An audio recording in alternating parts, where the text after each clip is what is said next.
We're going to focus up on a brand new series of Protoss versus Terran. To the top right hand side, this is a banger of a match, by the way. Great series, really looking forward to see who comes out ahead on this one. The top right hand side is our blue Protoss player, PtitDrogo.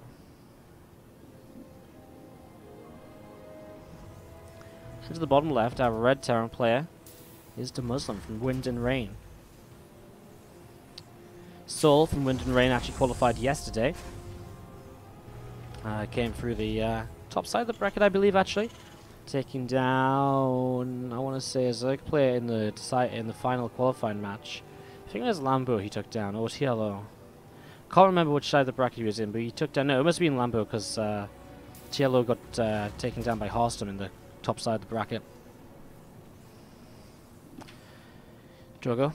Initial pro scout here in PvT is obviously pretty important because there's so commonly that proxied barracks nowadays. Even if it's just for a Reaper or two, you do generally want to change your build up because of it. So, pretty much always scouting nowadays in PvT. Also do have the probe just coming in and going after that SCV for a moment or so. SCV is chasing that probe down as well. Yeah, nothing really too crazy here. Just going to be seeing the Nexus dropping down the natural expansion from DeMusliM as well. Both of these players obviously heading towards that macro game for the moment, and at this stage I feel like we kind of from DeMusliM, we're generally going to be expecting the factory. We generally expect the 1-1-1 setup, but beyond that, Drogo is the one I think you can really make some interesting tech choices here. I'm going to quickly throw on the PvP, by the way. Geralt and Showtime are in a bit of an engagement right now, but it looks as though Showtime, with the more prism micro, shield batteries and all the rest of it, looks as though he's going to be able to just about hold this off. This is actually a lot closer just before he switched it over, but Showtime, the shield batteries were good. Obviously the more prism micro was very good as well. Good stuff there overall, and it is yeah, Showtime to defend and still look as though he's going to be taking this game number 2 to tie up this series as he lost to the first map. Gerald's still fighting hard here to stay alive. Alright though, back to the PvT then. I know the fight was just about to break out, but it's a very one-sided fight, I can tell you that already. Showtime is good to pick up that one. He has +1 over 0-0 as well, so Showtime definitely with that one pretty much in the bag. Meanwhile then, on the top side we do see this Reaper from DeMusliM just sat around. We see the Stalker's going to go start stalking out on the map as well.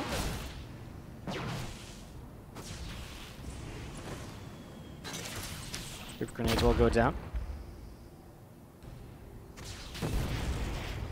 We are going to be seeing the probe getting picked off just for a moment there.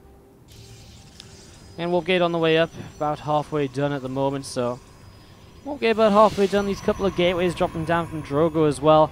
And this Stalker going to come back in towards the natural too. You see that Robo facility also building up right now as that Blink just being chrono boosted on the Twilight Council. Warpgate going to be finishing up in a few moments as well. That Widowmine just sat out the front here, looking to catch any stray unit that might try and poke on forwards. Combat shield first from DeMusliM, interesting. I was talking about the possibility of a 1-1-1 just before we swapped over to that PvP. But, yeah, I mean, coming out, I mean, he's actually gone into this like 2-1-1 setup where he's going to have tanks and marines with combat shields for a bit of a push. That is interesting.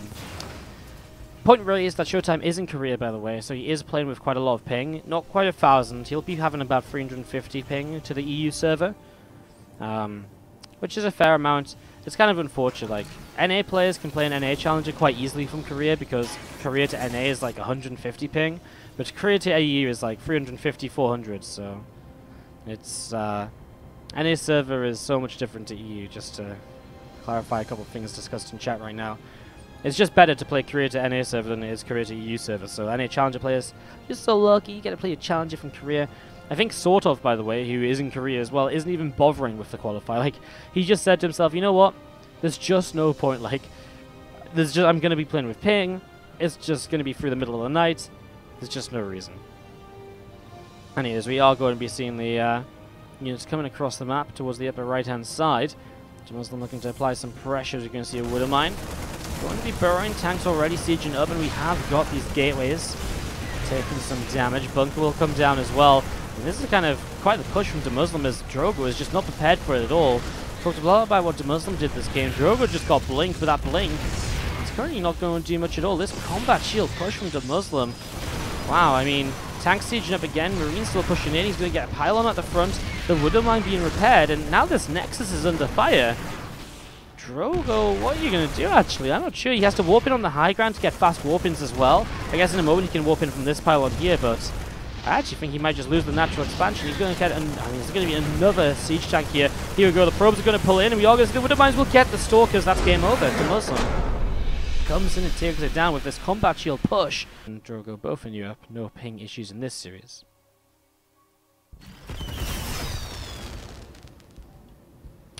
Let's do this to the bottom right-hand side, down a map, after he just got picked apart by that last attack. It was, I believe, Protoss player PtitDrogo who fell in game number 1.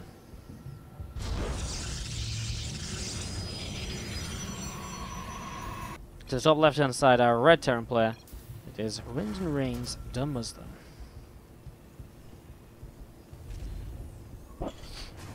Second game, and DeMusliM, if he comes through this section of the bracket, where are we actually going to end up if we come through this section of the bracket? Well,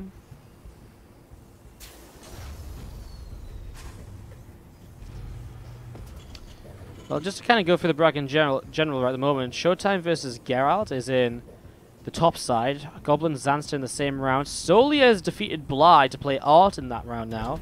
Rail waiting for DNS. A laser plays Lilla Cannon, Drogo DeMusliM, Soul Spirit waiting for Lambo most likely, Stefano waits for Castle Crow. So when the bracket's starting to heat up, so that's 1, 2, 3, 4, 5, 6, 7, 8. So this is the round of 16 still. So round of 8, round of 4 after. Round of 4 is the qualifying round. Alright, interesting.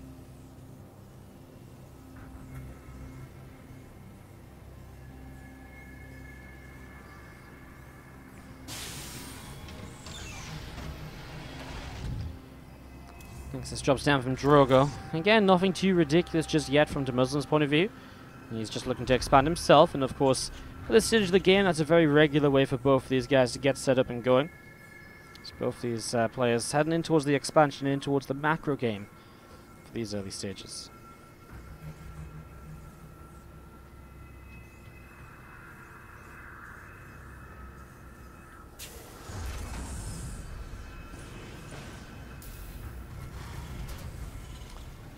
Factory again from DeMusliM, although no real signs of what the follow-up will be. I mean, will he try the same build twice? Generally, you don't.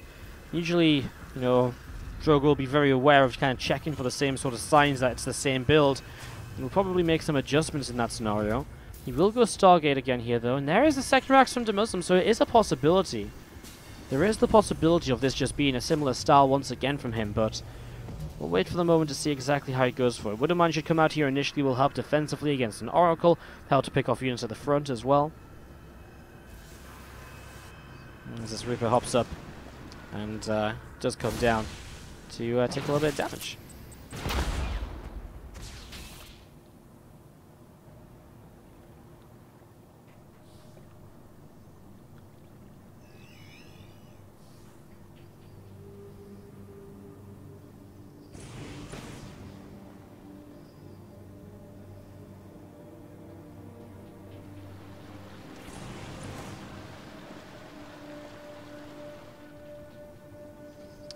Reaper just going to move around the left side here. Oracle is on the way up. Siege Tank on its way out as well. Marines coming towards the front, and we do have, well, this Oracle about to pop, and we'll be heading towards the upper left-hand side. So Oracle heading towards the upper left. Reaper is continuing to come down to the south here, so we're heading down south. Now Drogo is going to start moving towards the top left side of this Oracle, of course. This is where he's really going to try and maybe find his first damage of the game. Not much has really been done for him. He did decide not to scout this time, but he did scout with the probe for proxies. So he was very careful to check for proxies rather than just scouting across the map. And as he comes in, he will see the exact same setup. Now right away here, it's a very different setup, right? Because he's got an Oracle, and he's not going to be going into a very fast blink. So when this attack hits this time, it's going to be a very different setup of units. There's a real possibility that these Oracles alone Could buy a lot of time, give Drogo an idea as to where he should position himself and so on. You have the Oracle coming around the right. Reaper of DeMusliM is setting up as well. Couple Stalkers and a Zealot. And yeah, just going to be seeing a Reaper Grenade just going to pop a couple of those units back. So as a couple of units get popped back, the Reaper is going to end up in towards the main base. And we do see this Stalker is going to start working its way through the Reaper. So Reaper taking some hits, another grenade, and the Stalker is eventually going to get the kill. Reaper backed into a corner. And DeMusliM isn't pushing across the map yet. Combat Shield's now finishing. Delayed for some reason. I'm not too sure why he isn't already pushing across. Maybe he wasn't intending to. Triple Oracle. We'll actually find a few Marines here. Doesn't need to get too many kills, but it just slows things down a little bit. Damage into the main base. There's nothing defensive here apart from maybe a hidden Widow Mine, but I don't see it. Neither does DeMusliM because he's pulling the SCVs away. 4 or 5 workers already going down, and this is already these Oracles doing great counter damage that just wasn't there in the last game. Now, the Stalkers at DeProgo in the center of the map, he doesn't have a revelation on this army. Because of that, he doesn't exactly know where it is, but he is still going to end up having DeMusliM run into him here. So he will greet this mid-map. Without Stim, he can kite for days with these Stalkers, and this is the weakness of this combat shield push compared to just having the regular Stim first.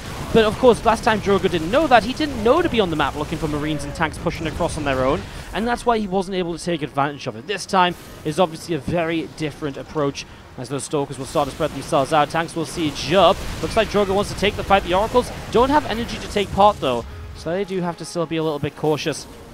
Tank will and siege, and those units from DeMusliM heading back up to the top side. Forge and a Twilight Council in the main base here now from PtitDrogo. And these Oracles are going to be coming in to help out as well. Just not enough Marines to take them down, so he's going to get himself the kill there. Does he have the energy to get a siege tank? He does. Does he have the energy for another? He shouldn't. Those Oracles have been pretty drained after they spent so much time in the main base of DeMusliM just a few minutes ago. There's this Signal Widow Mine at the front here, which is something that Drogo does not actually have an answer to. He's so eager to get that siege tank. He takes a huge hit on the Stalkers. That obviously already hurts quite a little bit, as we're going to see the siege tank getting picked off right now. Another Stalker getting taken down as well. Concussive shells about to finish up for DeMusliM as more Marauders, more Marines going to be popping out, gathering in the main base. But that Widow Mine hit was actually kind of crazy, because if it was just one Stalker, Drogo has so much kind of shields on these Stalkers, and now he doesn't actually have Blink, so DeMusliM can push back against this. There's no escape for these Stalkers here. Obviously, it might cost DeMusliM another Stim if he wants to really keep up with these units, but hey, why the hell not? He actually just Stims the Marauders, which means he can hit them with the Concussive Shell, and that's actually enough to keep these Stalkers in range to get kills. Only 2 Stalkers getting away, the Oracle still to the left-hand side too. DeMusliM full-on counter-attack mode, down 21 workers, not looking good in that regard, but looking great when it comes to having a fighting army, because Drogo has absolutely nothing. Well, those Oracles still moving around here. A couple of shield batteries set up to the left-hand side. Stalkers and sentries, a couple force fields will be allowing him to get rid of the Marauders very easily. Marines go after the sentry. He will just lift up and back away. Drogo has mustered up enough forces here to be able to shut this down and to be able to create a defense. A lot more bio gathering in the center of the map. 2 more medevacs on the way out in the main base as well. 2 Marauders, 4 Marines, a +1 attack upgrade. About halfway done. There's Drogo coming up the left-hand side,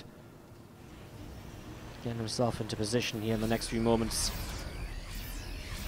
Again, these Oracles going to throw down a Revelation at the front.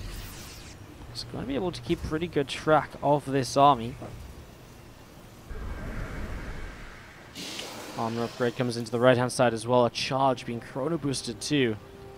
So continue to get this set up. Charge on both of those structures already. Immortal on its way out, about halfway done. A few Marines will stim forwards as well. Doesn't quite catch the Oracles though. Those Revelations are crucial for PtitDrogo. He needs to keep the vision in this game. He needs to keep track of where DeMusliM's army is. The last thing he wants to have happen is for himself to be caught off guard. A couple of stasis wards will come down. As the stasis wards drop down into place, we're just going to be seeing Drogo, well, I mean, continue to spread out. He's just going to sit defensively for at least a little longer. Surely he doesn't want to take a fight without charge. This was nice. He actually forces a stim pretty quickly. That more will be targeted. Force fields go down. Again, without charge, it's difficult though. Stasis Ward will grab a good chunk of those initial Marines and Marauders. That will give Drogo the confidence to push a bit further forwards now. Has another Stasis Ward to fall further back on if he feels like he still needs it. He blinks for a Marine, doesn't get a kill. He at least wants to keep the presence around here though, because when these units come out of stasis, he would probably like to pick up those units and get the kills on them. Stalkers, Zealots, and Mortals gathering together right now. Here we go, popping out of stasis. The Stalkers are going to be pulling back up the ramp. Okay, DeMusliM protects his units here. Still all about this stasis ward right now as a couple more Zealots are going to come in. There we go, big blink forwards. One Marauder goes down. Marauder number 2 falls as well. Stalkers in front of the Zealots, so that's the issue with the blink. It means these Zealots are now caught up. There is only one Liberator though. He gets that and now blinks backwards. That stasis ward is such a bait right here. So many Widow Mines on the low ground, and he will have to blink back away from this, but he loses 2 Stalkers due to splash damage. Now he blinks forwards aggressively again. Zealots are still stuck behind the Stalkers. Liberator will be able to siege up once more also. Liberator still sticking alive here because again the Stalker's blink is on cooldown. Drogo is having a messy few minutes of this game. Now 2 Liberators siege themselves up. Zealots start charging forwards. The Oracles come on in. The Oracles, the Widow Mines do not go off on the Oracles, which could have splashed damage onto the bio. And DeMusliM still fighting strong here at the moment. Just going to be having these barrier forces continue to fire away. The Liberators are firing away as well. Another Stalker or 2 going down. And man, I mean, Drogo is just in this third base location. He is packed into a corner. Remember though, DeMusliM, we haven't mentioned it really, it's no third base from him because he was so far behind from one of the earlier attacks. So all Drogo has to do is survive, but he isn't surviving. He is dying because Drogo has not got enough use to really push this away. Or does he? Right now the Liberators are dying to a Void Ray. The Marauders are going down to Immortals and Zealots. The Void Ray helping out too. The Widow Mines get taken down before they go off this time. DeMusliM still has army supply though. Reinforcements trailing in a couple units at a time. An Immortal in the front goes down. There's still 2 Immortals. There's still Zealots. There's still a Void Ray. But the Chitin from DeMusliM keeps this alive. It's back and forth here. Everything on the line for Drogo. He does not want to battle through the lower bracket. Already a game down in the series. He blinks forwards. The Stalkers are trying to keep the Immortals alive. Now the Probes have to come on in, but there's no answer to that Liberator. The Widow Mine's backing it up, and DeMusliM might have just about broken through here in the end. This is absolutely crazy as he continues to push on through. Probes going down, and now the worker damage has been done. DeMusliM is just going to claim this in the end. The 2 base all in. I don't know, I mean, obviously this really I don't think was intended as an all-in initially. I think it was just the 2 base. I have a chance to counter-attack maneuver. I mean, it's not killed Drogo. In fairness, Drogo has just survived with 48 workers. DeMusliM flies his main base out to the 3rd location, so he will have a new base to mine on 46 to 48 workers now. DeMusliM going to get a Stalker kill. Finally, the blink comes down to avoid the 2nd Widow Mine. And this one Void Ray is actually picking off so many of these medevacs and so on. It's kind of crazy. He's going to get rid of the Marines, which means no anti-air. So actually this Void Ray can kind of go huge right now. A couple of Marines do come in though, and maybe Drogo should have just tried to stick around and fight. He does get a medevac at least before the Void Ray goes down here. 40 army supply down. He is still in a lot of trouble. Archons setting up right now. Temple obviously coming in. We'll be looking for maybe just some feedbacks before they become an Archon, but I think the Archon's the best choice because the feedbacks, the medevac's already drained of energy. A couple of Marines to the right side are dying to a cannon. Shield batteries are keeping these Archons alive at the moment. More Zealots coming into play. Drogo has 1-1 against just +1 as well. Again, DeMusliM was completely committed to this after being behind earlier in the game. Widow Mines will kill these Archons. Okay, only one of them goes off in the end, and that was dangerous though because there's 3 of them to begin with. Archons are actually starting to turn this around perhaps with Drogo. I mean, it's still so difficult. I mean, they're helping a lot. Look how low that Bioforce is. It's so close to just dying, and it is starting to go down again. It's insane that Drogo's staying alive with such a huge army supply deficit now. Zealots trying to come in again. They get taken down. Drogo warps in 2 more High Templar, known perhaps that the Archon is his best choice at the moment, but the 3rd base is going lower and lower, so he has to come in. There's the Widow Mine to kill the Archon. The last 2 Zealots perhaps now of this game. Well, it's not quite going to be there. There's 3 more warping in. An Observer will go down. Another Liberator shows up. Surely that's the game decider because of the damage output it has. The Immortal wanders through the Liberation Zone. That's already a bad start to this. The Archon will go down. Extra reinforcements of DeMusliM. 67 to 11 army supply. This has to be it. The 3rd base is going to fall. What on earth has the last few minutes of this game been? Absolute madness as DeMusliM has only just managed to work this out. The Widow Mine hits the Marauders. And it might buy Drogo a few more seconds, but not much else. His slow warping's now on this base. He's long distance mining off to the right-hand side. It looks as though this is pretty much just going to be it for Drogo. This Immortal goes down. The Liberator comes in and moves a bit further forwards. GG. DeMusliM takes game 2 in the series, but what on earth was this? Literally 3 minutes of action. I'm on the stream right now, 3-minute delay, and this fight has already started, and it just now ended.